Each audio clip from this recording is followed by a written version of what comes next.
Kita ingin hutan tetap lestari. Kita ingin hutan merawat bumi.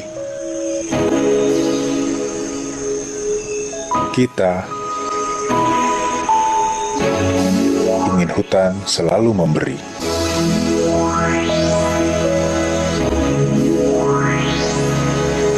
Hutan untuk kesejahteraan, hutan untuk keberlanjutan.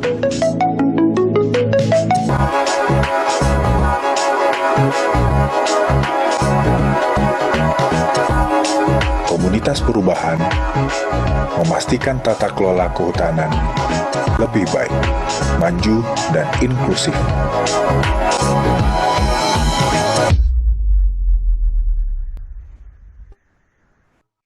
Assalamualaikum warahmatullahi wabarakatuh.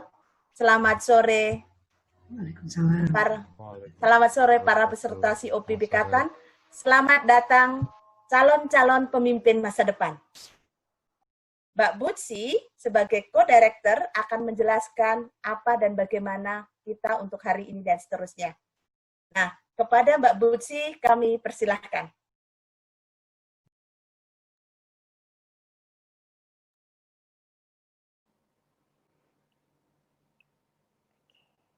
Selamat siang semua peserta. Kami senang sekali teman-teman sudah bergabung di sini. Dan saya akan ambil waktu sebentar untuk memberikan sedikit penjelasan tentang protokol belajar kita. Jadi di dunia online ini memang menjadi menantang ya, karena kita tidak bisa dalam satu ruangan. Tapi agar semua bisa mengikuti seluruh proses dengan baik, maka ada sedikit protokol belajar seperti yang sudah dikirimkan. Jadi mengingatkan saja, pertama mohon mengganti nama pada profil Anda, ya, di profil yang di kotak foto atau kotak wajah, itu bisa menggunakan fitur kalau di pojok kanan atas ada 3 titik. Nah, itu tolong diklik kemudian di rename, ya, gunakan nama panggilan supaya kita bisa menyapa dengan lebih nyaman, dengan lebih akrab. Itu yang pertama. Yang kedua, pastikan teman-teman ketika nanti ada yang screen sharing seperti yang dilakukan oleh Dani ini, harusnya teman-teman bisa melihat ada slide, kemudian ada wajah saya di sebelahnya karena di spotlight. Di antara slide dan wajah saya itu ada garis yang bisa digeser-geser ke kiri dan ke kanan.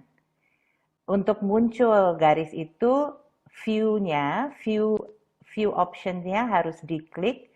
Di atas ada view option, ya, di bawah kamera itu ada view option, dan pastikan bahwa tercontreng side by side mode. Sehingga wajah-wajah peserta, bukan wajah semua peserta yang terlihat, tetapi wajah siapa yang sedang bicara dan slide di sampingnya.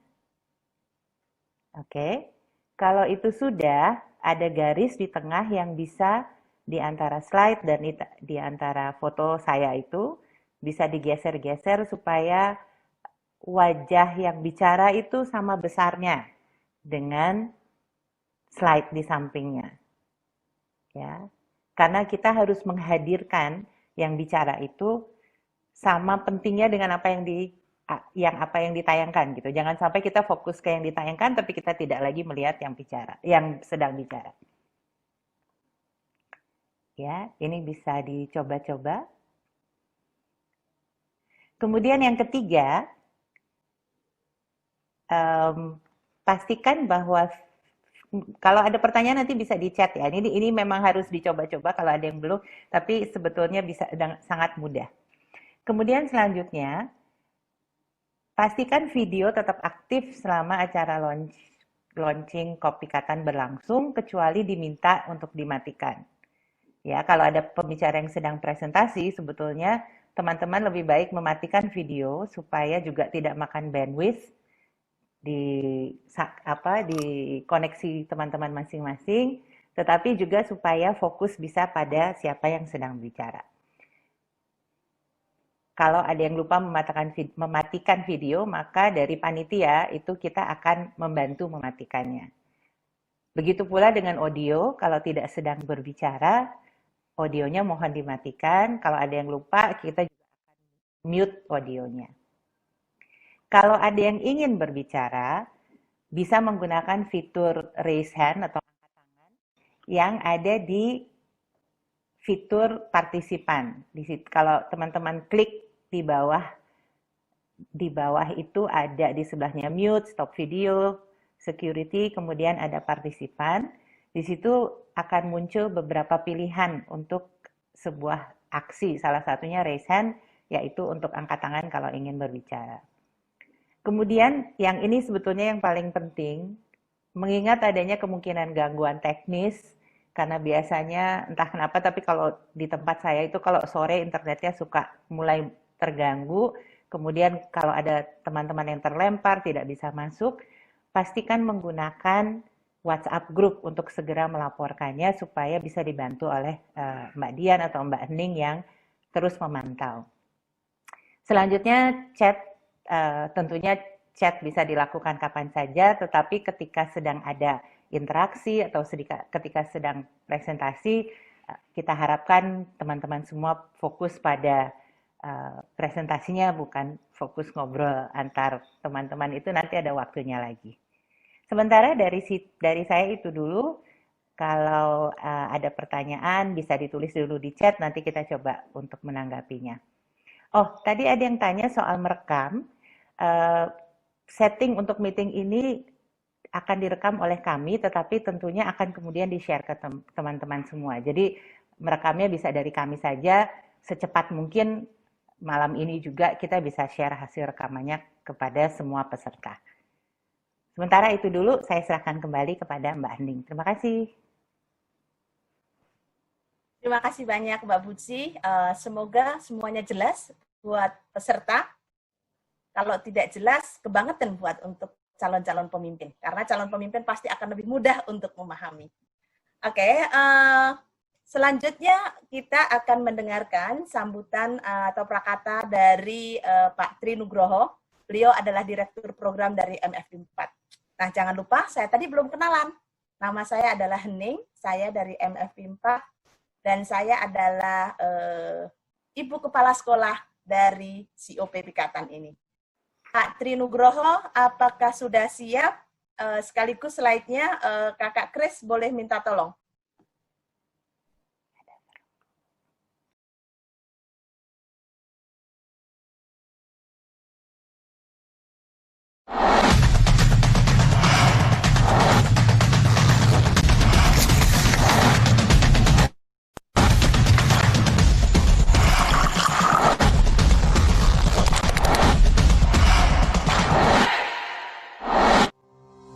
Nama saya Tri Nugroho, saya adalah Program Director dari MFP 4. MFP 4 adalah Multi Stakeholder Forestry Program fase keempat, atau program kehutanan multi pihak fase yang keempat.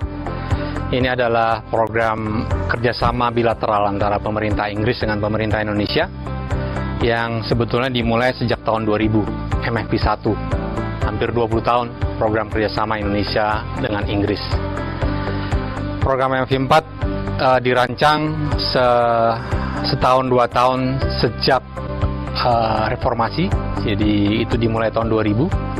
Pada waktu itu sebetulnya konteksnya adalah ingin mencoba untuk mendukung demokratisasi pengolahan sumber daya alam di Indonesia melalui sektor kehutanan. Karena itu dipergunakan pendekatan multi pihak. Pendekatan multi pihak diharapkan atau disepakati atau diyakini pada waktu itu dapat membuat proses pengolahan sumber daya alam, khususnya hutan, menjadi lebih baik ke depannya dengan asumsi apabila para pihak terlibat dalam pengolahan sumber daya hutan, maka hutan akan lebih lestari, manfaat juga lebih banyak kepada masyarakat yang kecil. Karena itu para pihak dilibatkan, baik itu pemerintah sebagai pemangku kepentingan utama, namun juga masyarakat sebagai orang yang berada di lapangan, juga swasta yang terlibat dalam pengelolaannya, kemudian juga para pihak lain seperti LSM, Non-Government Organization, baik itu yang di dalam negeri maupun di luar negeri, maupun juga akademisi dan perguruan tinggi. Tujuan MFI 4 sebenarnya adalah melanjutkan program MFI yang sebelumnya. Khususnya MFI 4 memiliki dua tujuan yang ingin dicapai. Yang pertama adalah mendorong pertumbuhan kayu yang legal dan lestari, dan yang kedua adalah mendorong pertumbuhan bisnis kehutanan berbasis masyarakat atau community based forest enterprise. Kedua tujuan ini agak menarik dan agak berbeda dari program MFI sebelumnya karena MFI 4 melakukannya dengan pendekatan dari pasar. Ini adalah pendekatan yang istimewa dari program MFI 4 dan akan menjadi ciri khas khusus dari program MFI 4.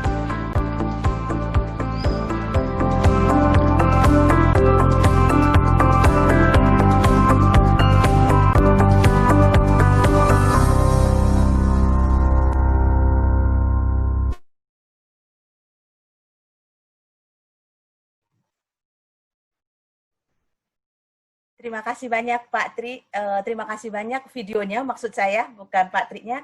Nah, para peserta yang kami hormati dan kami sayangi, sekarang waktunya yang Pak Tri tidak ada dalam video. Nah, ini jauh lebih keren. Pak Tri, sebagai Direktur Program dari MFI 4, kami persilahkan. Baik, selamat sore, selamat siang. Assalamualaikum warahmatullahi wabarakatuh. Salam sejahtera bagi kita semua. Terima kasih atas kedatangan Bapak Ibu sekalian, teman-teman, dalam pertemuan sore ini. Jadi ini sebetulnya hanya pembuka saja, tadi hanya teaser kira-kira perkenalan umum mengenai acara ini dan programnya juga. Tapi sebelum itu jadi hanya disampaikan bahwa ini adalah sebuah program kerjasama yang didukung oleh MFI 4 dan disupport dengan fasilitasi Inspirit. Program MFI 4 adalah kerjasama antara pemerintah Inggris dan pemerintah Indonesia. Dan kegiatan ini adalah kegiatan yang memang disetting secara virtual. Jadi program virtual dari awal dan mungkin di tengah-tengah ada sedikit pertemuan offline, tetapi secara keseluruhan adalah pertemuan virtual, sebuah forum belajar virtual yang disetting memang dalam konteks yang ada sekarang ini, sehingga menjadi hal yang akan menarik dan termasuk kami juga belajar, panitia, kita semua belajar, ini suatu wilayah baru, new normal, sebuah tatanan yang baru, dan kita semua belajar. Pertemuan ini adalah pertemuan pertama, dan ini batch pertama, pada pertemuan minggu depan akan ada batch kedua. Tapi sebelum kita mulai acara ini, maka kita berharap agar serangkaian acara nanti akan berjalan dengan lancar, dan dengan ini maka saya ingin mengajak Bapak Ibu sekalian, teman-teman untuk sedikit menundukkan kepala, sekitar 1-2 detik, memperbaiki niat kita sehingga kita dapat belajar dengan baik dan dalam perjalanannya mendapatkan manfaat, dan pada akhir program juga mendapatkan manfaat bagi kita secara personal maupun bagi kelembagaan, bagi unit di mana kita bekerja. Kita sedikit mengheningkan cita selama 1-2-5 detik dan nanti kita sambung lagi. Kita memperbaiki niat dan berdoa menurut kepercayaannya masing-masing. Silakan.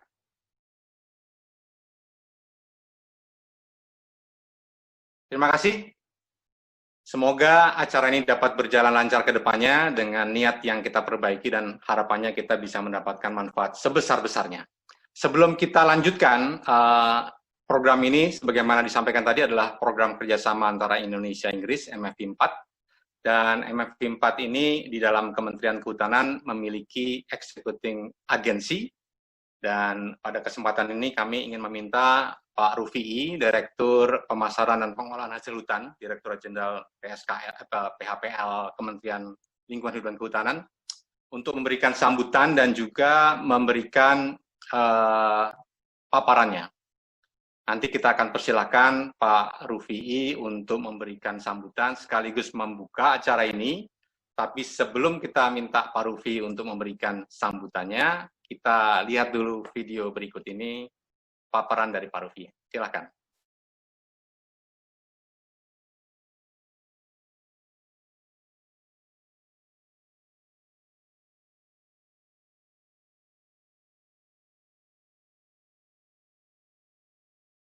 Kita masih menunggu videonya.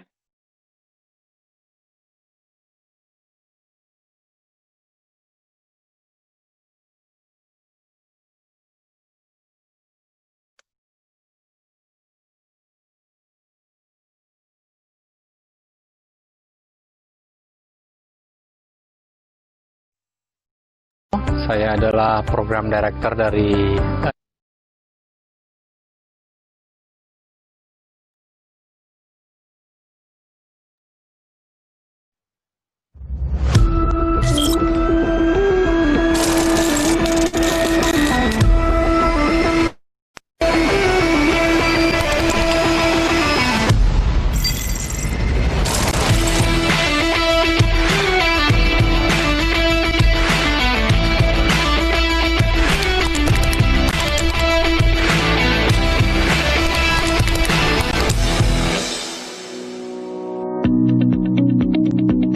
Assalamualaikum warahmatullahi wabarakatuh. Saya Rufi, saya Direktur Pengolahan dan Pemasaran Hasil Hutan Kementerian Lingkungan Hidup dan Kehutanan.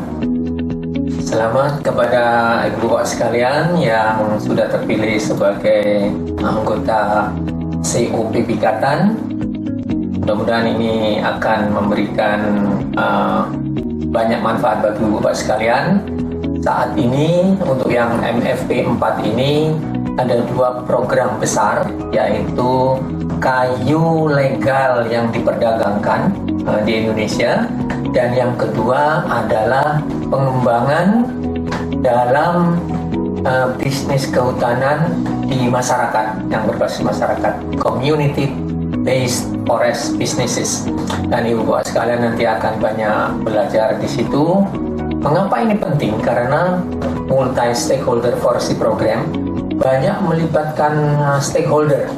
Semua keputusannya, mulai dari perencanaan sampai implementasi dan keputusannya itu dilakukan bersama-sama dengan pendekatan multi stakeholder. Jadi Ibu Bapak sekalian nanti akan banyak hal yang menarik yang bisa dipelajari bersama-sama. Tentu yang Ibu Bapak sekalian mungkin akan lebih mengenal legalitas kayu, dan alhamdulillah kita sudah bisa membangun sistem itu, sistem verifikasi legalitas kayu, dan itu sudah dikenal di perdagangan internasional, dan kita sudah mempunyai kesepakatan dengan Uni Eropa terkait dengan FLEGT, Forest Law Enforcement, Governance and Trade. Dan untuk tahap yang keempat ini terutama adalah workstream B yang community based forest businesses. Ini akan sangat menarik karena Ibu Bapak sekalian selama ini kita hanya berpikir saya punya produk silakan beli, tetapi pasarnya tidak memerlukan itu. Untuk tahap ini kita mempunyai pendekatan yang berbeda, yaitu market access player, belajar bagaimana sebetulnya pasar itu ingin apa, seperti apa produknya, baru kita runtut ke belakang ke produk yang dihasilkan oleh masyarakat. Ada 5 bisnis yang sudah mempunyai akses pasar, jadi mereka merupakan market access player yang kita akan belajar bersama-sama di situ. Dan nantinya ilmu yang kita dapatkan itu kita bisa implementasikan, kita bisa terapkan, bisa ke KPH, dan itu nanti berupa bisnis inkubator, dan itu nanti akan menginkubasi bisnis-bisnis yang ada di masyarakat yang produk-produknya berasal dari kehutanan. Harapannya Ibu Bapak sekalian, bisnis kehutanan tidak hanya bisnis yang besar yang terkait dengan perkayuan yang besar, tetapi juga terkait dengan masyarakat, dengan hutan sosial. Dan sekarang sudah mulai banyak bisnis-bisnis yang muncul dari hutan sosial dengan berbagai macam produk, dan ini perlu eh, penanganan yang lebih profesional dengan mempelajari banyak hal, dengan akses player-player yang sudah selama ini sudah bermain di produk-produk yang terkait dengan produk kehutanan, hasil hutan bukan kayu, dan produk-produk yang lainnya yang ada di masyarakat, dan itu kita pelajari bersama-sama untuk membantu kementerian dan pihak-pihak terkait yang lainnya untuk mengembangkan produk ini agar lebih diterima pasar, karena kita sudah dari awal mempertimbangkan apa sebetulnya yang dibutuhkan oleh pasar, kebutuhan pasar mulai dari jenisnya, mutunya, bagaimana packing dan lain sebagainya. Saya kira kegiatan kita ini, COP ini sangat membantu ibu-ibu sekalian untuk bertukar pikiran, saling bertukar pengalaman, dan juga mendapatkan ilmu baru. Dan saya yakin nanti akan banyak narasumber yang akan memberikan beberapa hal yang meningkatkan pengetahuan kita bersama-sama. Sekali lagi, selamat berpartisipasi dalam program ini. Saya harapkan kontribusi dan partisipasi aktif Bapak sekalian, sehingga program ini dapat berjalan dengan baik dan tentunya memberikan manfaat bagi kita semua, dan terutama nanti dalam bidang kehutanan dan lingkungan hidup di Indonesia. Demikian, terima kasih. Wassalamualaikum warahmatullahi wabarakatuh.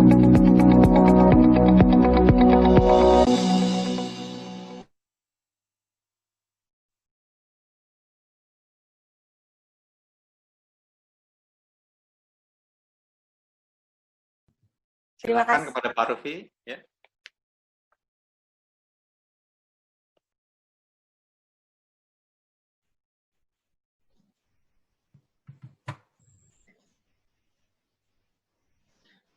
Baik, terima kasih Mbak Wening, Pak Trinugroho, dan rekan-rekan sekalian. Selamat sore, Assalamualaikum warahmatullahi wabarakatuh. Waalaikumsalam. Salam sejahtera untuk kita semua. Bu Bapak sekalian, berbahagia sekali sore ini kita dapat berkumpul untuk bersama-sama dalam acara pembukaan, sebetulnya launching ya, COP Pikatan.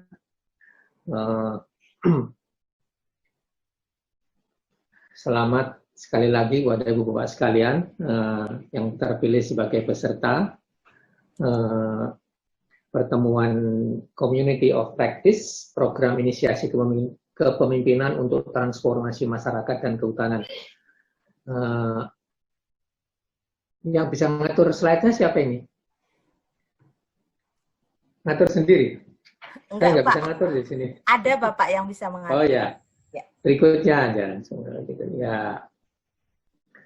Saya pernah mendengar bahwa program seperti ini sudah pernah dilaksanakan sejak lama. Dulu udah mungkin waktu MFP 1 kalau nggak salah ya, MFP 1 atau MFP 2, dan banyak teman-teman yang alumni ini menjadi banyak pengalaman, dan beberapa sudah menjadi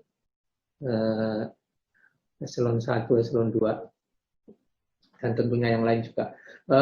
Berikutnya, seperti kata Pak Trinugroho tadi, bahwa acara ini, kegiatan ini akan berlangsung cukup lama nanti karena keadaan, jadi kita tidak bisa bertemu muka untuk selama ini, maka nanti akan jadi lama acaranya. Tujuannya sebagai forum belajar bersama-sama, karena saya pernah menekankan ke program MFP 4 ini bahwa kementerian, pemerintah dalam hal ini tidak hanya ingin mendapatkan lesson learned, tetapi harus belajar bersama-sama, learning together untuk banyak hal, karena dari judulnya saja multi stakeholder forestry program, jadi seluruh stakeholder yang terkait ya harus belajar bersama-sama, bekerja bersama-sama di dalam program tersebut. Berikutnya,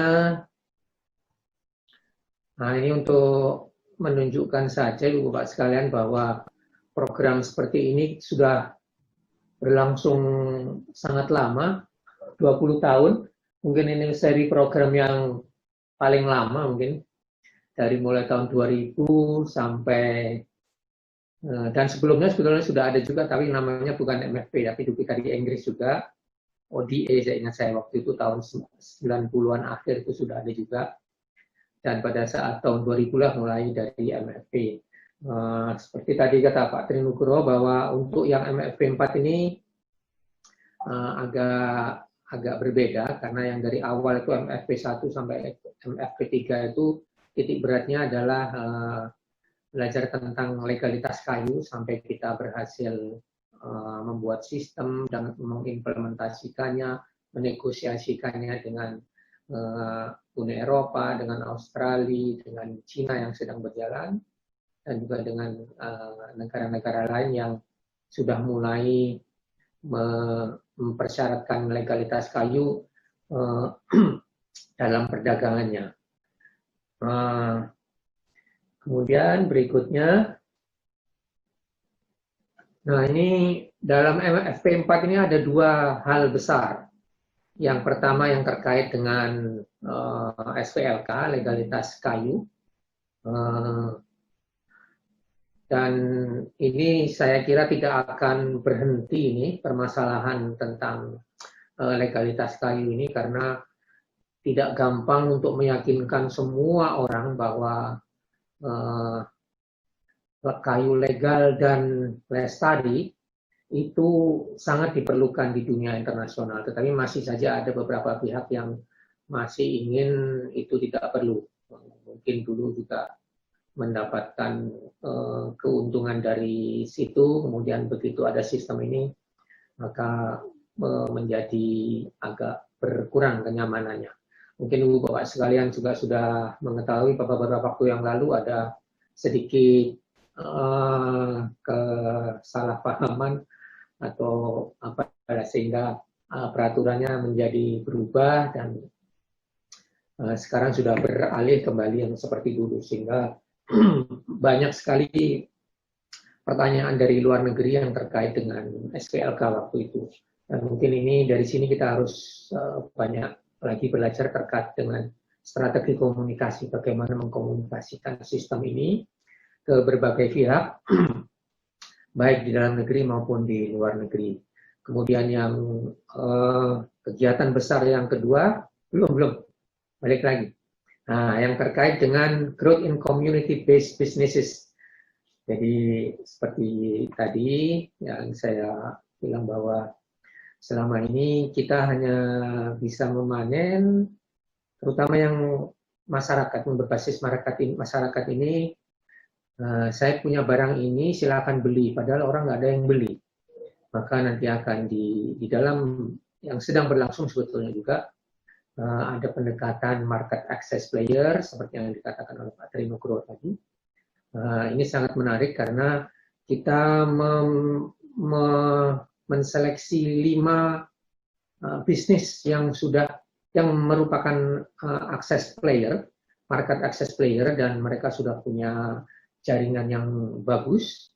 Ada yang sudah bekerja sama dengan pihak internasional, ada pula yang masih di dalam negeri, tapi sudah punya jaringan yang bagus dari mulai dari sumber bahan bakunya, di hutannya, di masyarakatnya, dan sampai ke pasar. Siapa yang mau membeli, bagaimana yang akan dilakukan, dan ini sangat menarik. Dengan berbagai komoditi, dan itu nanti akan sama-sama dilihat. Berikutnya, nah ini yang terkait dengan tujuan A, yang legalitas kayu. Saat ini sudah berlangsung sebetulnya ini dari bahwa semua rangkaian produksi dari mulai di hutan sampai diekspor, dari hutan, dari transportasinya, industrinya, industri primer, industri lanjutan, sampai ke eksportir semua harus legal, dibuktikan dengan dokumen legal. Dan nanti pada saat ekspor dengan dokumen ilegal yang diperlukan.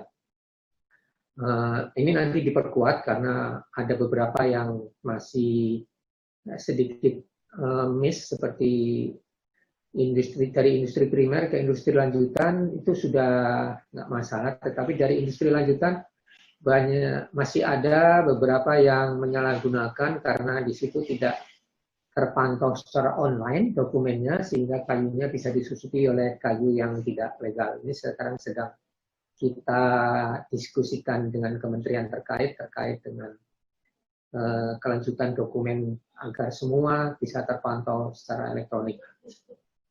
Kemudian berikutnya,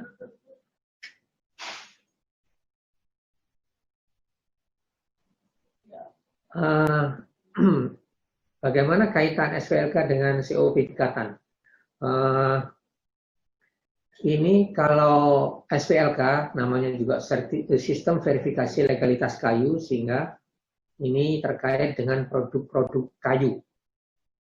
Selain kayu, seperti rotan tidak termasuk, dan tidak semua industri kayu juga produk kayu tidak semuanya harus SPLK, karena ada terkait dengan kode HS, Harmonized Standard. Saya tidak ingat, ada 300-an lebih yang masuk di dalam situ, yang tidak termasuk dari tidak. Bagaimana kondisinya saat ini, terutama ini furniture ini banyakkan usaha kecil, bahkan mikro, rumah tangga yang hanya memproduksi produk furniture semacam meja atau kursi mungkin seminggu cuma 2 atau 3. Itu yang kita banyak perlu tekankan lagi untuk memfasilitasi mereka.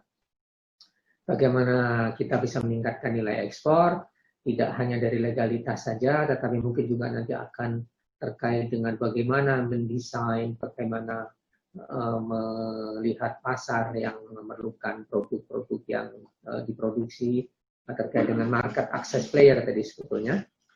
Kemudian bagaimana furniture kita dapat bersaing dengan kompetitor lain di pasar global. Karena furniture kita, kalau yang diekspor itu kebanyakan dengan kayu-kayu mewah dan mempunyai niche pasar yang sangat sempit, sehingga akan sulit untuk berkembang kalau kita tidak mengembangkan desain dan spesifikasi produk yang lebih bisa diterima oleh pasar. Dan ini nanti ada salah satu yang market access player juga yang terkait dengan usaha kayu nanti, Sobi kalau tidak salah. Dan kemudian yang tadi saya bilang, apa yang harus kita perbaiki? Kualitasnya, desainnya, bagaimana cara pemasaran, dan ekosistem di dalam bisnis furniture sendiri. Karena pernah saya di Gent, di Belgia, pembelinya bilang begini, orang Indonesia itu kalau jualan furniture itu hanya dalam pikiran dia sendiri. Ini furniture saya, silakan dibeli. Padahal yang diminta, yang diperlukan oleh pembeli itu bukan itu. Nah, itu yang juga kita akan address terkait dengan desain dan kualitas serta pemasarannya. Pasar dunia sekarang semakin sensitif. Tiongkok yang dulu tidak peduli dengan legalitas kayu, mereka sudah mempunyai undang-undang dan sudah merevisi undang-undangnya, bahwa semua produk yang mereka impor, yang akan ditransportasikan, yang akan dijual, semuanya harus legal dan dibuktikan dengan sertifikat legalitas. Dan itu rencananya akan mulai diberlakukan bulan Juli tahun ini. Untungnya kita sudah mempunyai itu, dan kita sedang berdiskusi dengan pihak Tiongkok untuk menegosiasikan keberterimaan SPLK kita, dokumen ilegal kita, dengan bernegosiasi dengan Tiongkok. Ini nanti bisa dijadikan salah satu bahan dalam proses pembelajaran. Berikutnya, bagaimana kita yang terkait dengan tujuan B, yang Ini ada yang saya bilang tadi ada 5, Indo Bambu terkait dengan bambu, seniman pangan ini hasil hutan bukan kayu, dan nanti akan mendirikan sekolah seniman pangan, rencananya di Papua Barat. Ini menarik karena akan mendukung bahan pangan lokal, dikembangkan oleh orang-orang lokal, tetapi difasilitasi oleh market access player yang sudah punya jaringan bagus, dan itu diharapkan akan bisa mendukung bisnisnya, tumbuhnya bisnis lokal, dan diharapkan nanti juga bisa mensuplai bisnis-bisnis besar yang ada di daerah tersebut. Kemudian yang Sobi ini terkait dengan kayu, kemudian Timur Rasa ini mirip-mirip dengan yang seniman pangan, tetapi ini HBK bukan membuat sekolah seniman pangan. Dan yang kelima itu Nares namanya Atsiri nanti. Nah, jadi cukup beragam produknya dan bisa dibuat akan banyak memberikan pengetahuan. Nanti seperti yang saya bilang tadi, kita akan belajar bersama-sama di sini untuk memahami bagaimana sebetulnya market access player bekerja, dan nantinya akan bisa mengembangkan inkubasi bisnis. Nah, ini nanti tentunya bisa membantu prioritas di Kementerian LHK dan kementerian terkait, saya kira. Ini terkait dengan hutan sosial, banyak yang sudah mulai bergerak ke sana, dan itu perlu disentuh agar produknya juga bisa masuk ke dalam pasar. Kita sedang memperkuat KPH saat ini, hutan sosial, kemudian hasil hutan non kayu. Mungkin Bapak sekalian sudah pernah mendengar bahwa HBK itu sebetulnya nilainya jauh lebih besar daripada kayunya. Tentunya kalau kayunya masih ada, kalau kayunya juga udah ditebangin ya hasil, bukan kayunya akan hilang juga. Ini nanti juga akan kita optimalkan dengan BLU, Badan Layanan Umum yang ada di kehutanan, dan juga Badan Pengelola Dana Lingkungan Hidup untuk mendukung potensi pendataan bagi program-program yang ada di KLHK. Kemudian itu yang saya bilang inkubasi bisnis, karena selama ini kita belum menyentuh ke sana. Kemudian community based forestry enterprises atau forestry business, ini yang terkait dengan hutan sosial saya kira, dan nanti juga kita mempunyai program hutan tanaman rakyat yang tentunya kayunya nanti juga harus dipasarkan. Kalau tidak bisa mencapai pasar tentunya akan terjadi kegaduhan, kayunya sudah tumbuh bagus tetapi tidak bisa dipasarkan. Kemudian itu bagaimana yang 5 tadi itu bisa kita bantu, dan sebaliknya, dan 5 market access player itu dapat membantu kita. Nah, ini menjadi bahan yang juga saya kira akan sangat menarik.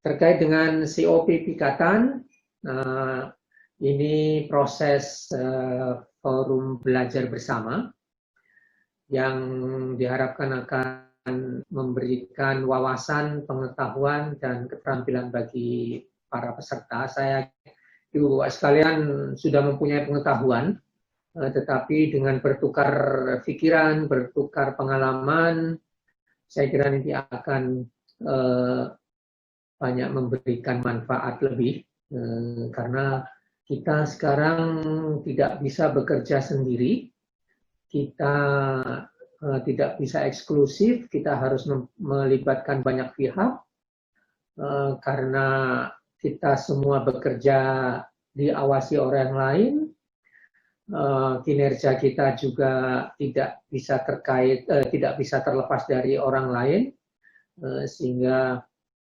kita akan lebih bagus bisa bekerja sama dalam berbagai hal. Saya contohkan di SPLK saja.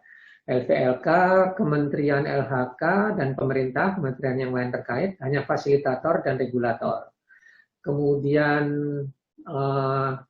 untuk akreditasi dari lembaga sertifikasi dilakukan oleh Komite Akreditasi Nasional.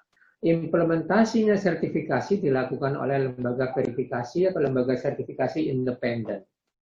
Kemudian ada unit usaha yang disertifikasi. Di luar itu ada lagi pemantau independen yang memantau implementasi di lapangan. Apabila terjadi ketidaksesuaian, akan dirembuk bersama-sama. Kalau mau mengubah peraturan, harus dikerjakan, harus dikonsultasikan dengan para stakeholder. Sehingga program tersebut, sistem tersebut bisa diterima dengan baik oleh semua pihak yang terkait. Saya kira itu tren yang tidak bisa hindari, sehingga bagaimanapun juga kita akan bisa bekerja bersama-sama dengan baik. Pesertanya nanti akan sekitar 40 orang dari berbagai institusi di dalam kementerian-kementerian terkait, dan ini juga bisa kondisi pemungkin bagi kita untuk memberikan semacam rekomendasi penyusunan peraturan atau kebijakan yang terkait dengan pengembangan usaha rakyat yang berbasis hutan. Ini dengan demikian, ini dalam konteks ini COP Pikatan ini bisa menjadi semacam forum belajar bersama yang diharapkan akan mendukung pembahasan bagi pencarian solusi yang kreatif dalam pengembangan usaha rakyat berbasis hutan yang akan pada akhirnya bisa mendorong pengelolaan hutan Indonesia yang tidak hanya lestari tetapi juga legal, dan tentunya mensejahterakan masyarakat, tidak hanya masyarakat yang besar-besar tapi juga yang kecil-kecil. Demikian Ibu Bapak sekalian, terima kasih, selamat mengikuti dan berpartisipasi aktif dalam seri temuan dan pembelajaran COP Pikatan. Mudah-mudahan bermanfaat bagi kita semua dan tentunya bagi dunia kehutanan di Indonesia. Terima kasih. Wassalamualaikum warahmatullahi wabarakatuh. Waalaikumsalam warahmatullahi wabarakatuh. Terima kasih banyak Pak Rufi'i. Selamat sore, dan kita kembali Bapak Ibu yang kami hormati. Berikutnya adalah sesi yang akan disampaikan oleh Bapak Trinugroho.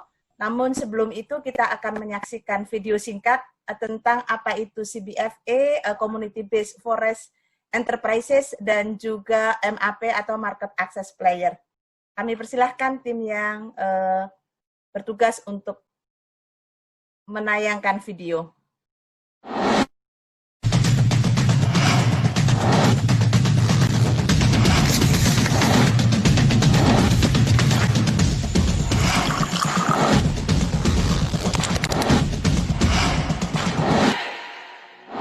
MFP 4 bekerja melanjutkan program MFP 2 dan 3 terutama untuk mendukung perdagangan kayu legal dan lestari dengan SPLK.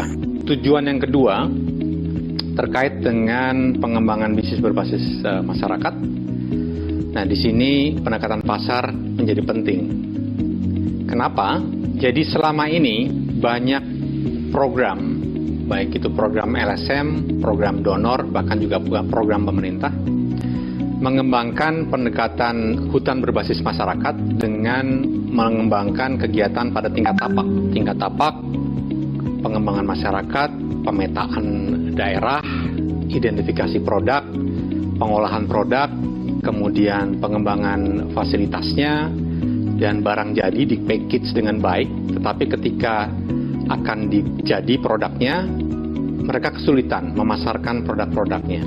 Sehingga dari pengalaman kami, banyak sekali program yang berhasil menghasilkan produk, tetapi dan dipamerkan di pertemuan pesona misalnya atau pertemuan-pertemuan lainnya, tetapi kemudian pasarnya tidak positif, jadi kurang menjawab pasar. Karena itu program MFI 4 mencoba mengembangkan pendekatan mulai dari pasar. Jadi tidak seperti program lainnya yang dimulai dari masyarakat, kita mengembangkan program dari pasar.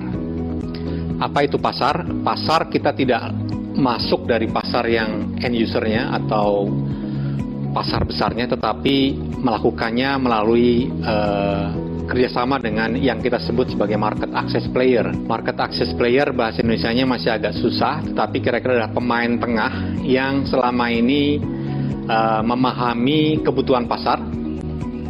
Jadi pemain tengah ini memahami kebutuhan pasar, pasar minta apa mereka paham, mereka juga paham bagaimana memproses produknya, dan mereka sedikit banyak paham juga mengenai di mana mereka bisa mendapatkan pasarnya. Dan karena itu maka program MFI 4 mencoba bekerjasama dengan yang kita sebut tadi market access player.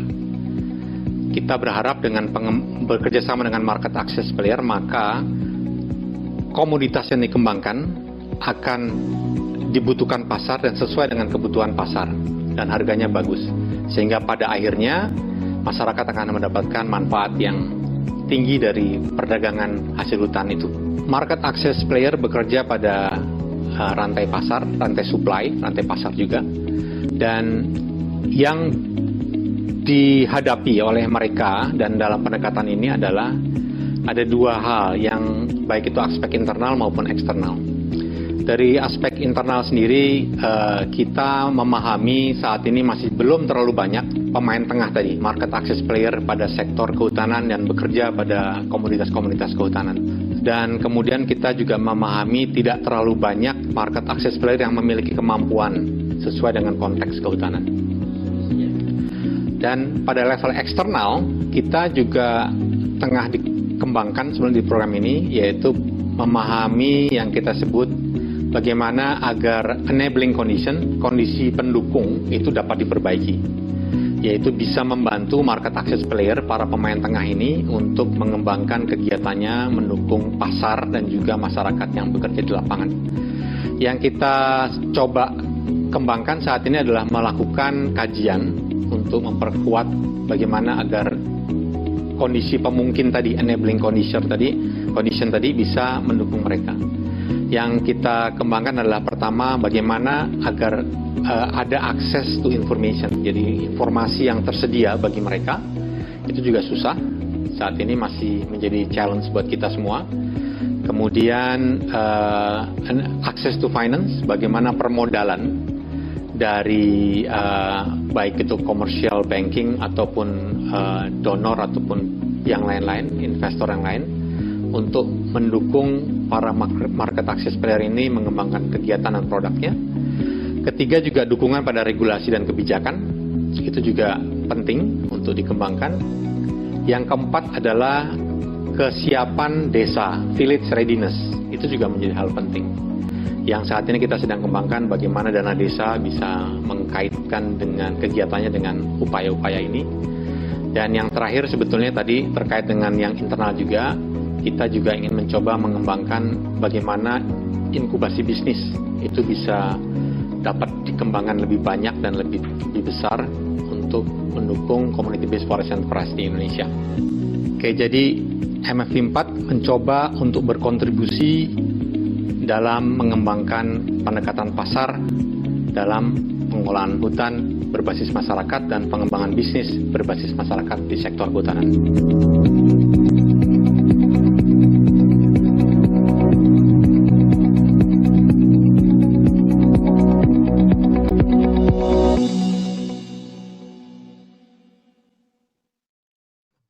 Nah, berikutnya adalah Pak Tri, jangan lupa harus menyampaikan, kalau tadi dalam video, sekarang Pak Tri akan menyampaikan apa yang dibalik video itu. Bapak, kami persilahkan Pak Tri. Terima kasih Mbak Ning, teman-teman sekalian.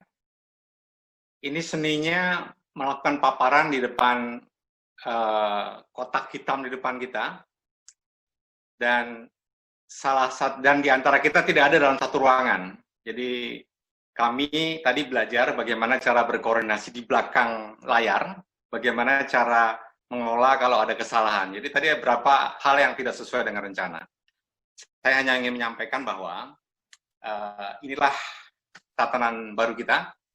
Kita harus presentasi dan berkoordinasi dari belakang layar, nirkabel, dan virtual. Selamat datang di dunia virtual.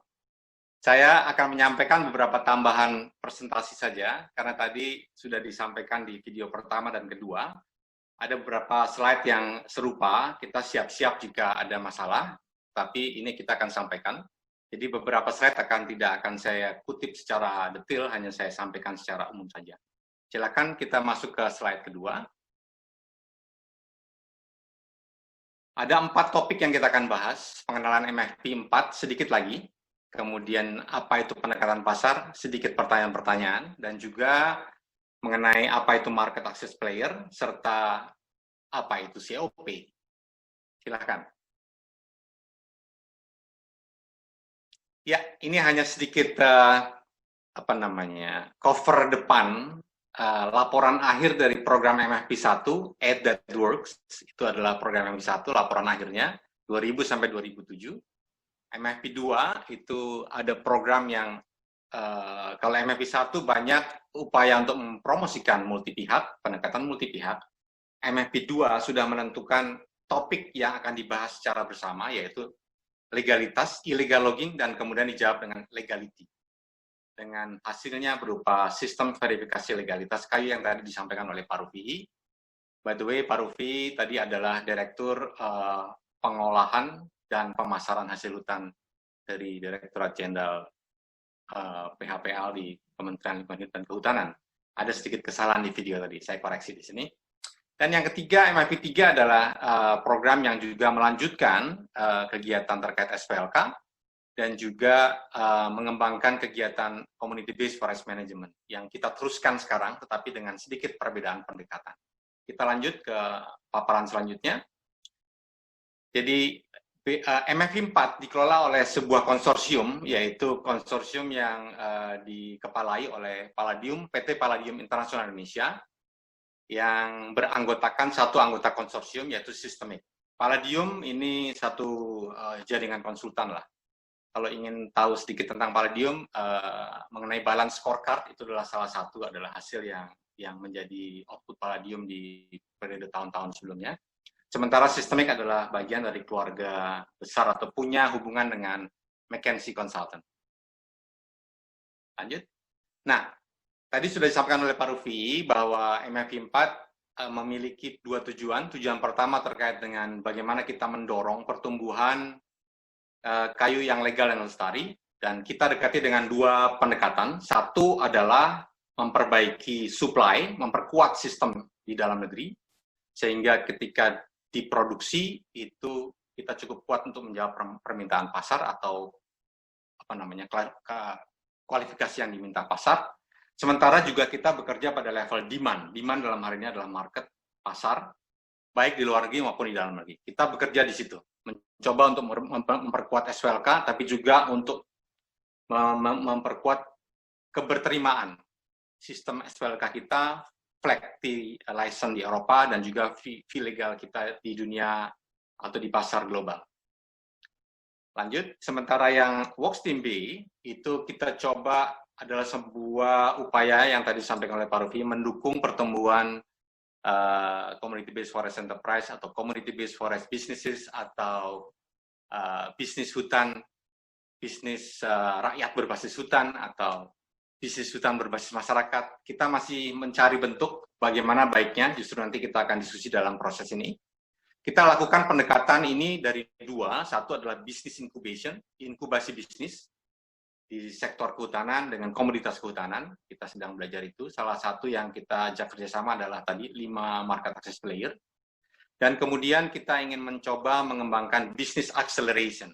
Jadi kalau ada business incubation, kita akan coba business acceleration. Karena program kita terbatas, kita hanya bisa bekerja dengan 5 lembaga, dan kita akan coba membahas akselerasinya, tidak hanya 5, tapi juga dimensi lainnya dengan business acceleration. Nah, di sini sebetulnya tempatnya Community of Practice ini. Kita tempatkan sebagai bagian dari pembahasan bagaimana mempercepat bisnis ke atas, ke depan, dengan skala yang lebih besar, tidak hanya 5, tapi luas. Lanjut. Kemudian, apa itu pendekatan pasar? Tadi sudah disampaikan di beberapa video sebelumnya, tetapi saya hanya ingin menyampaikan, kami pernah menyampaikan diskusi ini di Pojok Iklim, di Kementerian Lingkungan Hidup dan Kehutanan. Sempat 2 kali gagal karena pada waktu diadakan acara sudah mau datang orangnya, di sebelah gedung DPR ada demo. Kita pulang dan kita adakan lagi. Tetapi dalam diskusi itu muncul beberapa pertanyaan atau poin-poin yang penting. Yang pertama juga, apa itu pendekatan pasar? Kemudian, bagaimana pendekatan pasar bisa memperkuat program-program prioritas di kehutanan, di kementerian? Dan kalau iya, bagaimana caranya? Apa sih kelebihannya, dan tapi juga pasti ada kelemahannya. Apa itu? Dan kita menyumpai beberapa dan banyak teman yang tertarik, tapi kita perlu, dan tidak semua bisa dijawab. Sehingga kita perlu forum diskusi, forum para pihak yang terkait dengan atau berminat dengan topik ini, dan berdiskusi mengenai hal-hal yang terkait dengan pendekatan pasar, market access player, dan hal yang lainnya. Dan forum COP ini adalah salah satu cara kita untuk bersama-sama mengembangkan forum dan berdiskusi mengenai topik yang relatif masih perlu didalami lebih jauh lagi. Lanjut. Saya secara personal dan mungkin juga teman-teman semua punya pengalaman kenapa pendekatan pasar itu penting dan menarik untuk kita bahas. Salah satu yang saya bisa ungkapkan ketika saya bekerja dengan program Bappenas kerjasama dengan Amerika Indonesia di program Millennium Challenge Account Indonesia. Di sana kita punya portofolio cukup besar untuk mendukung para pihak yang mengerjakan kegiatan-kegiatan terkait dengan hutan sosial. Inisiatif macam-macam, ada yang mengembangkan upaya untuk memasukkan aplikasi untuk mendapat izin, macam-macam, hutan desa, hutan kemasyarakatan, dan sebagainya. Ada yang bekerja mengembangkan pembibitan, menanam, bagaimana membuat petani tertarik untuk menanam, itu juga menarik ceritanya. Dan juga ada yang mencoba untuk mengolah bahan-bahan yang ada dari hasil hutan itu menjadi produk yang bisa dipasarkan melalui processing unit. Tapi yang penting juga adalah beberapa mencoba untuk melakukan intervensi program pada aspek pasar. Nah, ini yang dari pengalaman itu kita melihat bahwa nampaknya kalau yang arahan mengenai 12,7 juta hektar, dan teman-teman sudah berusaha sampai sekarang 4, sekian juta hektar, sudah mendapatkan lisensinya. On-farm-nya juga petani biasa. Off-farm-nya juga ada yang sudah mulai ke sana. Tapi pasar, itu menurut pengalaman kita ada masalah di situ. Kita perlu mengembangkan dari sana. Ini sebuah refleksi personal dan juga programatik. Dan nanti kita akan coba tanya bagaimana pengalaman Bapak Ibu sekalian. Mungkin juga berbeda, mungkin juga sama. Lanjut. Nah, sebetulnya kita ingin melakukan pendekatan pasar, tapi sebetulnya masuk dari mana? Kita entry point-nya apa? Kita dalam diskusi persiapan program dengan konsultasi para pihak dan pembandingan dengan program lainnya, kita melihat ada sebuah aktor, ada suatu aktor yang menarik yang kita sebut adalah market access barrier. The map. Itu adalah pihak yang berada di tengah antara komunitas penghasil produk dengan pasar. Tadi sudah disebutkan oleh Pak Rufi, ada 5 market access player yang di tengah itu untuk komoditas yang berbeda. Dari diskusi atau dari pustaka dan sebagainya, kita melihat beberapa potensi keuntungan atau kelebihannya, misalnya bisa lebih cepat sampai ke pasar karena tahu apa pasarnya, di mana pasarnya, apa produk yang dibutuhkan pasar, scale of economic scale-nya juga jelas, mintanya berapa sih? Nggak minta banyak atau minta kecil, atau bisa apa tidak, nyambung nggak? Dampak positifnya jelas karena rantainya lebih pendek biasanya, dan juga secara tidak langsung dan langsung itu memperbaiki ekosistem hutan. Nah, kemudian apa bedanya mereka dengan tengkulak, dengan pengepul? Itu yang kita akan bahas dalam Community of Practice serial nanti. Itu diskusinya kita akan coba bangun ke sana. Lanjut. Nah, tetapi salah satu hal yang menarik adalah di sini disampaikan Sustainable Development Goal. Jadi dari diskusi kita dan paparan program Palladium dan sistemik sebelumnya juga kita mendapatkan manfaat bahwa arahan program pelaku bisnis ke depan adalah mereka yang mengikuti kerangka Sustainable Development Goals. Jadi perilakunya atau pendekatannya berbeda dari mulai hanya profit oriented menuju pada impact oriented. Dari yang berkompetisi menjadi bermitra. Dari yang spesialis menjadi terintegrasi, dan juga yang basisnya komoditas menjadi tidak hanya komoditas, tapi ada cerita di belakangnya, ada cerita mengenai masyarakatnya, dan itu membuat barang tidak sekedar menjadi hanya produk. Dan sebetulnya di dalam dunia bisnis sudah dikenal B Corp Corporation, di mana adalah sertifikasi untuk perusahaan-perusahaan yang ingin mendapatkan pengakuan, sudah diverifikasi oleh pihak ketiga bahwa mereka punya balance antara tujuan profit dengan tujuan sosial dan lingkungan. Ini yang membuat berbeda, dan itu B Corp Corporation sudah menjadi salah satu sertifikasinya. Lanjut. Dan community practice sendiri adalah hal yang menarik. Tadi disampaikan Pak Rufi bahwa betul bahwa di MFP 1 kita pernah membuka pendekatan serupa dengan mengembangkan program inisiatif namanya Forest Governance Learning Group, yang pada MFP 2 ini bersambung dengan program serupa yang didukung oleh IIED di London, dan ini dikerjakan tidak hanya di Indonesia, tapi juga di Afrika, di Asia, dan di beberapa tempat lainnya, 7 negara. Dan sebuah pendekatan yang punya dasar ilmiahnya juga, ada konsepnya, bahwa dibayangkan dan diyakini bahwa sekelompok kecil anggota kelompok belajar bisa melakukan perubahan, membuat impact yang besar. Ini yang kita akan coba di COP Pikatan ini. Kita adalah replikasinya. Lanjut. Bedanya adalah, kalau di Forest Governance Learning Group, topiknya Forest Governance, kita mungkin akan membahas sedikit banyak mengenai governance juga, tetapi dalam COP Pikatan, kita akan membahas banyak hal terkait sama enabling condition. Hal-hal apa yang bisa memperbaiki community-based forest enterprise, bisnis berbasis masyarakat, dan seterusnya. Dan tadi sudah disampaikan, access to information. Bagaimana para pihak yang ingin berbisnis bisa mendapatkan akses pada informasi yang ada, dan seberapa besar bisa dibuka, seberapa besar bisa tertutup, dan sebagainya. Pembahasannya akan ke sana. Yang kedua adalah enabling condition terkait dengan access to finance. Tadi sudah disampaikan di video juga. Modal, permodalan, apakah memang bankable? Topik-topik terkait sama pertanian, dan sekarang hasil hutan kayu dan non-kayu. Juga tidak mudah mendapatkan dukungan dana dari perbankan. Bagaimana caranya?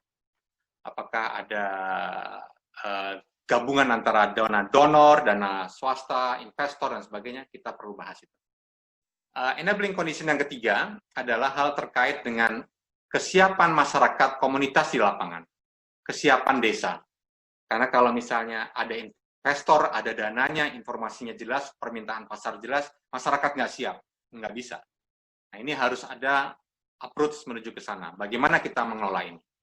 Yang keempat, nah ini yang penting sebetulnya bagi teman-teman sekalian, yang keempat adalah terkait dengan kebijaksanaan, kebijakan, dan peraturan. Nah, di sini sebetulnya karena tadi lebih dari sekitar 40-an orang peserta dalam pertemuan COP ini adalah ASN, pegawai negeri, yang memang bagian dari pekerjaannya adalah menyusun policy, regulasi, dan ke depan akan mempengaruhi terus pada perkembangan di bidang ini.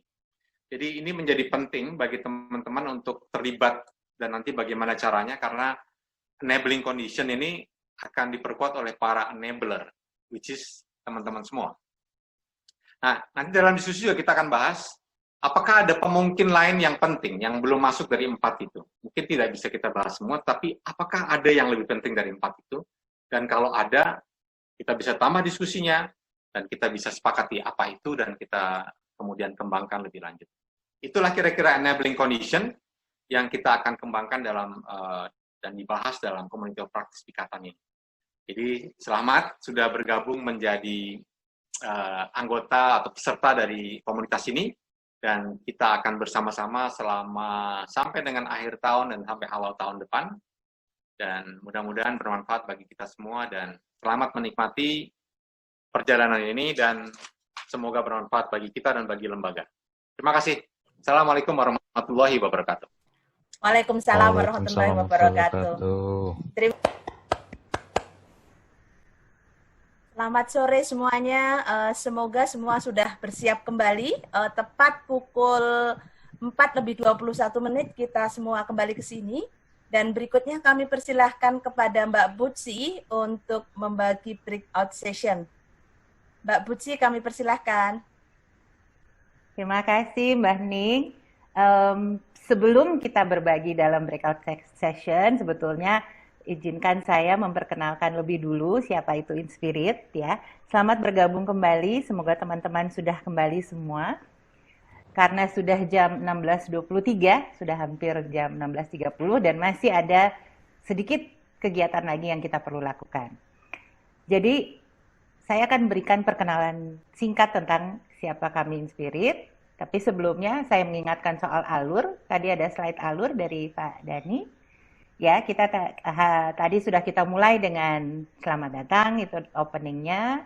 Kemudian kita mendapat sambutan dari Pak Tri, penjelasan tentang apa yang menjadi tantangan dan harapan dari Kopikatan dari Pak Rufi. Lalu sedikit penjelasan lebih dalam lagi oleh Pak Tri tentang MFP 4, sedikit sejarah, dan sebetulnya apa yang menjadi harapan kita semua tergabung dalam Kopikatan. Sekarang tibanya saat yang sangat penting, yaitu perkenalan.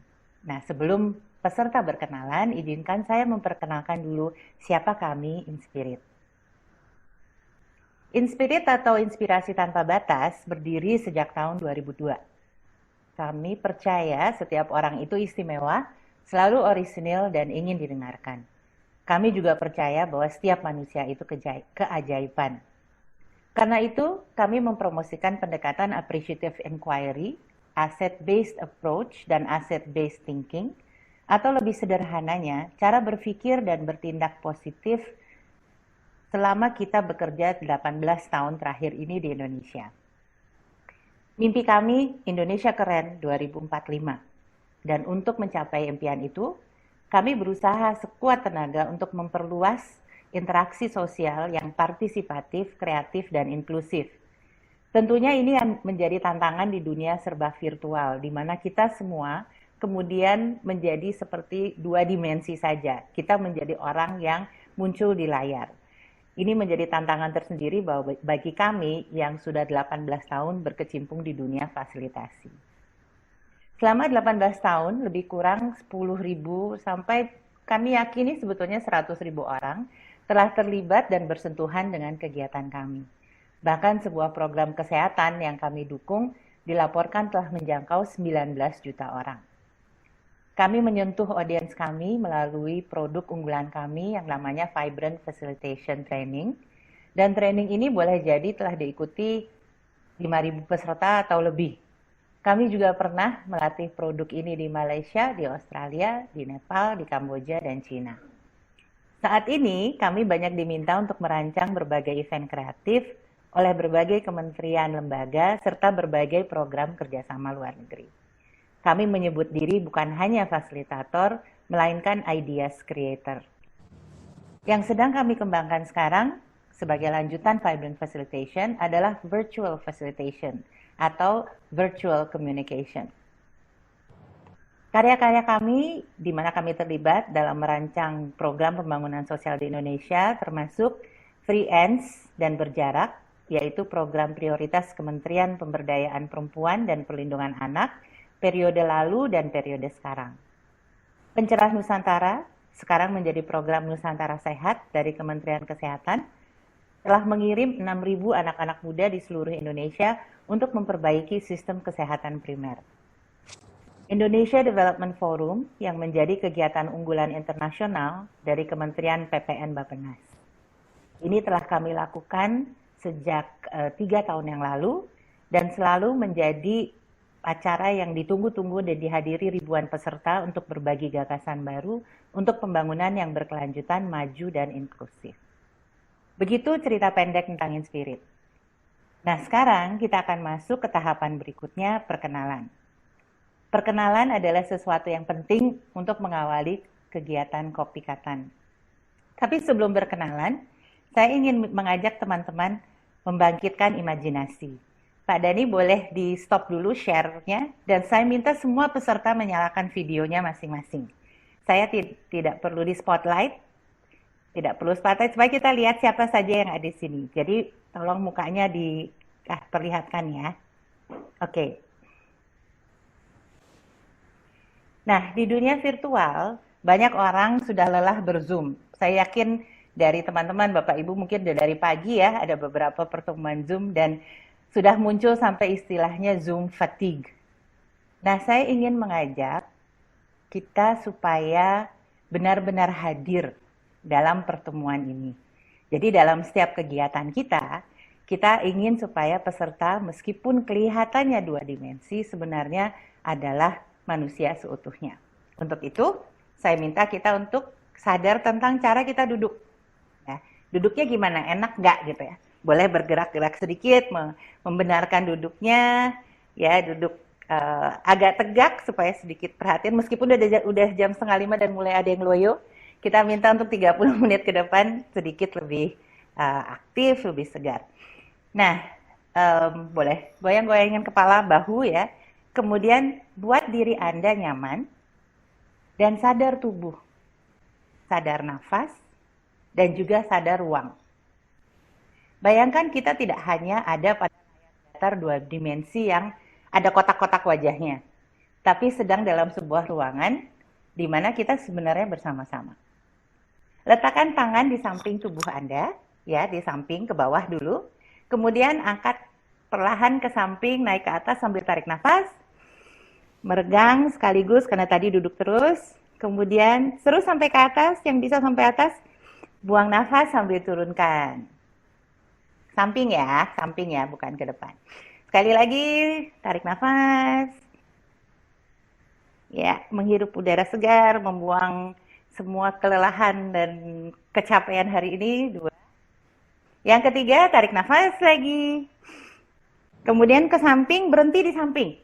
Berhenti di samping. Bayangkan Anda sedang menyentuh orang di samping Anda yang ada di foto itu. Ya, kita sekarang semua terhubung. Ya, kita semua bisa kok saling terkait di ruang virtual. Turunkan tangan, kita sadari bahwa boleh tepuk-tepuk kaki yang sudah lelah duduk terus.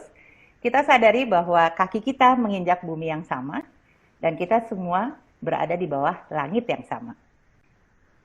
Ini adalah present dari hadir, membangun rasa hadir. Nah, sekarang kita siap untuk berkenalan. Supaya wajah-wajah di dalam kotak di hadapan kita tidak saja terlihat sebagai foto dengan tulisan nama, tetapi menjadi manusia yang punya cerita istimewa, manusia seutuhnya. Oke, kita akan berbagi kelompok, dan saat di kelompok kecil, teman-teman akan diminta bergiliran bercerita tentang cerita pribadi paling seru selama 3 bulan terakhir. Ceritanya boleh apa saja, yang penting ikhlas untuk dibagikan. Jadi jangan pilih cerita yang kemudian ketika ditanya, tapi saya nggak mau cerita. Gitu. Jadi tolong pilih cerita yang benar-benar seru dalam 3 bulan terakhir, dan akan diceritakan kepada teman satu kelompok. Catatannya, waktu cerita hanya 2 menit. Nah, ini tantangan lagi buat pertemuan virtual. Waktu menjadi penting sekali. Kami menghitung, kalau tidak salah mungkin ada ya di catatan yang sudah diberikan, pertemuan virtual 2 jam itu sebetulnya sama lelahnya dengan pertemuan seharian. Jadi waktu itu menjadi sangat penting. Dan ini kita akan latih terus dalam kegiatan-kegiatan kita ke depan. Saya sudah membagi teman-teman dalam kelompok, ada 6 kelompok. Nanti akan ada tidak usah keluar, yang belum pernah breakout, jangan panik, nanti dengan sendirinya akan muncul. Anda diminta untuk bergabung di salah satu ruangan. Oke, terima kasih Butsi. Ya, di Bogor nih hujan sangat deras, dan ini bagian dari pertemuan virtual. Kalau saya bicara pasti harus teriak-teriak.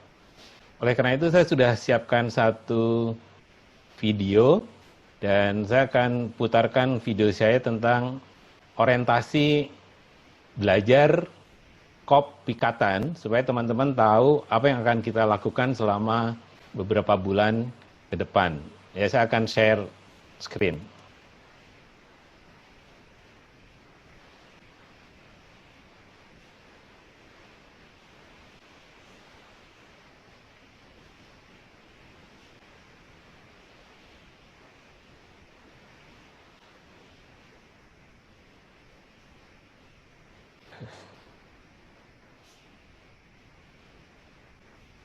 Selamat sore, nama saya Dhani Wahyu Menggoro, co-founder Inspirasi Tanpa Batas atau Inspirit.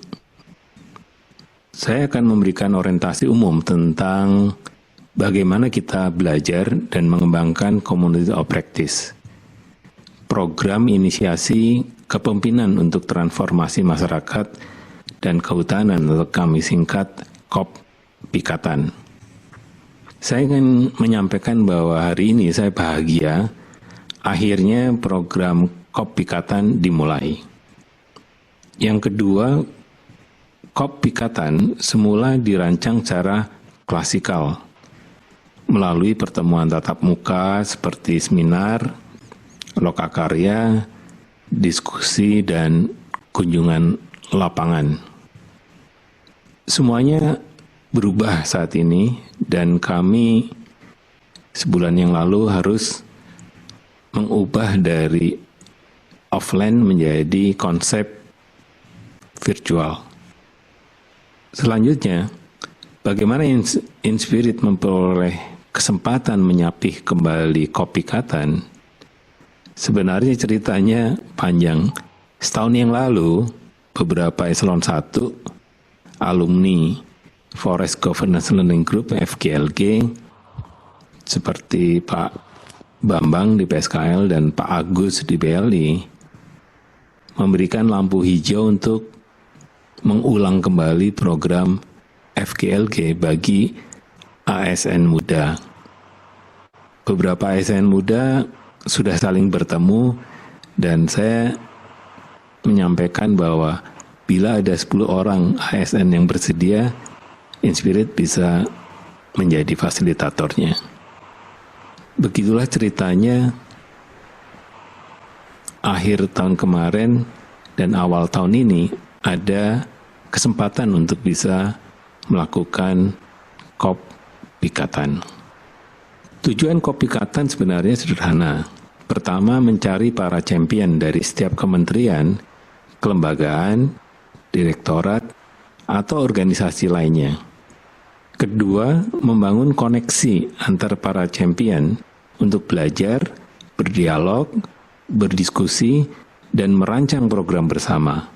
Ketiga, harapannya para champion yang terkoneksi itu bisa menjadi pemimpin perubahan di masa depan. Itulah mengapa kami menyebut teman-teman semuanya adalah the future leaders. Metode yang akan digunakan oleh COP Pikatan adalah virtual learning process. Sebenarnya adalah bagaimana memanfaatkan platform online untuk menjadi kelas-kelas pembelajaran yang mirip atau bahkan bisa lebih keren dari kelas offline. Kami juga ingin mencoba konsep merdeka belajar atau belajar otonom. Teman-teman dipersilakan belajar sesuai dengan minat dan impian masing-masing. Anda berperan sekaligus sebagai pembelajar dan juga guru bagi kita semua. Kami tentu tetap menggunakan accelerated learning process untuk mengaktifkan semua kanal pembelajaran kita semua, seperti melalui visual, video, audio, teks, infografik, storytelling, bahkan karya-karya seni. COP Pikatan akan diselenggarakan dalam bentuk kelas-kelas virtual. Pertama, kelas master atau master class akan mengeksplorasi konteks dan konten berkenaan dengan ekosistem usaha rakyat berbasis hutan. Kedua, kelas technical atau practical class akan melakukan berbagai diskusi praktis berkenaan dengan minat teman-teman dan kelasnya lebih kecil dibandingkan kelas master. Ketiga, kelas kreatif atau kreatif kelas akan menjadi kelas dukungan untuk memperoleh soft skill seperti keterampilan komunikasi, keterampilan analisa, keterampilan fasilitasi, keterampilan perencanaan, dan lain-lain. Masterclass itu akan berlangsung sebulan sekali. Bersifat paparan, wajib bagi Anda semua 2 jam di setiap sesinya. Practical class akan berlangsung sebulan sekali dan selalu bersifat diskusi dan kerja-kerja kelompok dan waktunya juga 2 jam. Creative class itu akan berlangsung bisa seminggu sekali, bisa 2 minggu sekali, sifatnya praktis, kreatif, dan juga bebas. Teman-teman boleh memilih ikut atau tidak ikut. Selain itu, di Creative Class, kami membuka kesempatan kepada teman-teman untuk bisa menjadi narasumber. Kelas virtual itu membutuhkan investasi dan juga eksplorasi. Kelas virtual itu bukan sekedar online, melainkan bagaimana kita mengupgrade pertemuan online menjadi lebih baik lagi. Bahkan kami sedang berupaya agar pertemuan-pertemuan virtual itu lebih keren daripada pertemuan-pertemuan offline. Oleh karena itu, ada 3 hal yang perlu teman-teman lakukan. Yang pertama adalah mengubah panggung belajar teman-teman di rumah masing-masing untuk menjadi tempat belajar virtual. Kedua, berubah menjadi pembelajar virtual. Salah satu cirinya adalah menjadi warganet yang aktif dengan cara memproduksi konten-konten di dunia digital melalui teks, audio, dan video. Ketiga, berpikir dan bertindak positif. Caranya adalah change the way you see everything. Ubahlah cara melihat diri sendiri, orang lain, dan situasi. Semua situasi adalah peluang bagi kita untuk berkembang. Medium pembelajaran Kopikatan akan menggunakan beberapa aplikasi yang umum seperti Spotify, Podbean itu untuk audio, YouTube untuk video, WhatsApp untuk teks, Google Drive untuk data, dan akan disiapkan microsite Copper sebagai tempat kita menyimpan semua bahan pembelajaran. Persiapan yang penting ingin kami sampaikan adalah bahwa kelas masterclass yang pertama itu akan berlangsung pada tanggal 28 Juli. Nah, temanya sebenarnya adalah bagaimana kita memahami tren global, nasional, dan juga lokal, khususnya berkenaan dengan kehutanan, landscape, dan manusianya. Nah, yang kedua, kelas kreatif akan dibuka pada awal Juli, 4 Juli dan 15 Juli. 4 Juli untuk materi virtual presentation, sedangkan pada 15 Juli kita akan belajar tentang thinking and working politically. Dan yang lain, semua komunikasi menjelang masterclass pada tanggal 28 Juli itu akan dilakukan melalui WhatsApp dan Spotify. Jadi diharapkan teman-teman tetap mantengin ya Spotify dengan podcast ini Koper. Nah, podcast ini didedikasikan untuk bisa menjadi supporter teman-teman berkenaan dengan konsep, teori, praktek, pengalaman, dan ini Koper akan terus memproduksi pengetahuan-pengetahuan dan pengalaman yang cocok dengan komunitas perubahan atau community of practice. Oleh karena itu, menuju 28 Juli sebagai kelas master yang pertama, teman-teman juga akan banyak tugas. Maksudnya adalah tugas mendengarkan, tugas menonton, tugas membaca artikel pendek, dan lain-lain. Demikianlah orientasi dari kami. Harapannya pertanyaan-pertanyaan dan juga harapan-harapan itu bisa dikomunikasikan lewat WA Nah, yang terakhir adalah tugas untuk tanggal 24 Juni. Teman-teman diminta untuk memproduksi 2 materi. Ya, yang pertama adalah buatlah slide bergambar, boleh foto, boleh juga ilustrasi yang menggambarkan impian teman-teman pada tahun 2030. Cukup maksimal itu 5 slide. Ya, idealnya 3. Nah, di satu slide itu isinya hanya gambar saja atau potongan gambar. Tugas yang kedua adalah membuat rekaman audio melalui handphone atau smartphone atau laptop juga boleh, yaitu merekam tentang apa sebenarnya yang ingin Anda kontribusikan dan juga Anda pelajari selama mengikuti COP Pikatan tahun 2020. Itu tugas yang harus dikerjakan oleh teman-teman. Selamat berkreasi dan kami tunggu pada tanggal 24 Juni 2020 pada waktu yang sama, jam 15 sampai jam 17.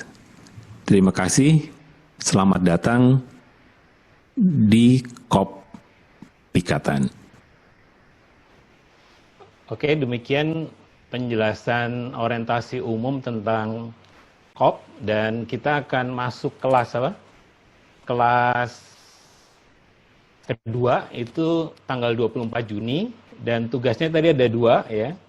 Membuat slide bergambar. Jadi slide-nya nggak boleh ada teks. Ya, maksimum 5 slide tentang impian kita. Ya, impian masing-masing di tahun 2030. Kemudian yang kedua adalah membuat rekaman audio yang isinya apa yang sebenarnya ingin dipelajari dalam 6 bulan ke depan oleh masing-masing peserta atau anggota COP Pikatan. Jadi tugasnya hanya itu bagian dari latihan untuk menjadi pembelajar virtual ya, harus memproduksi visual dan juga memproduksi audio.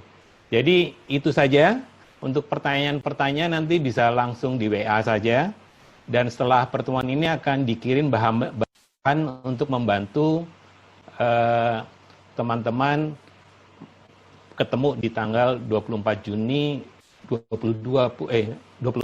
Rabu 24 Juni lusa. Ya, sampai jumpa Rabu 24 Juni jam 3 sampai jam 5. Terima kasih. Saya kembalikan ke Butsi. Terima kasih Dani. Jadi teman-teman bisa menyalakan lagi videonya biar kelihatan lagi semua yang ada di sini. Tadi ada yang sempat terlempar keluar kalau nggak salah ya. Oke. Jadi kita sudah selesai acaranya untuk launching.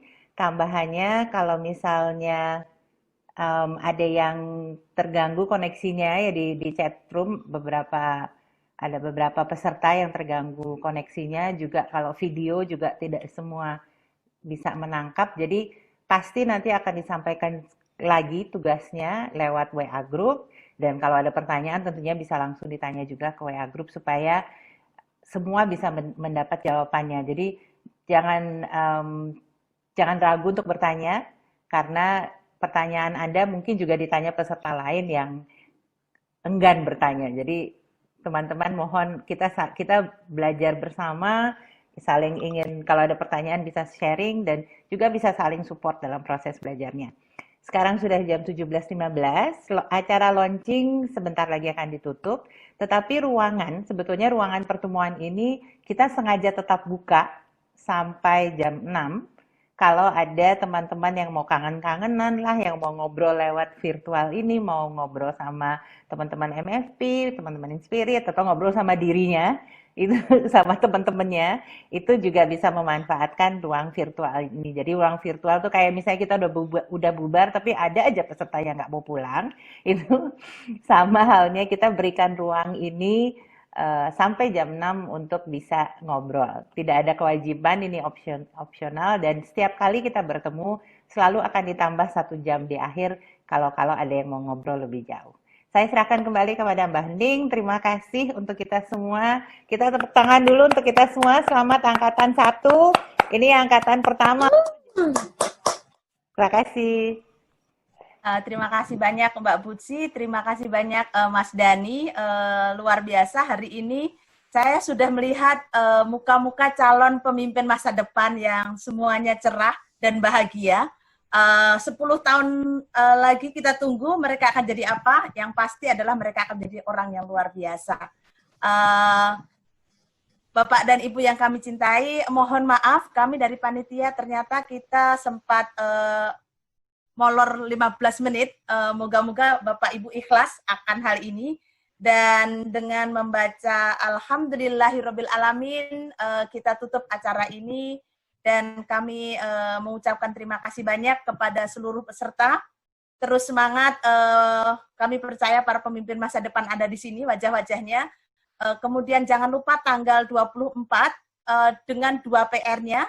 Dan yang terakhir adalah terima kasih untuk semua penyelenggara, ada gengnya yang dipimpin Mas Dani bersama tim. Hening Heng. Hening? Hening.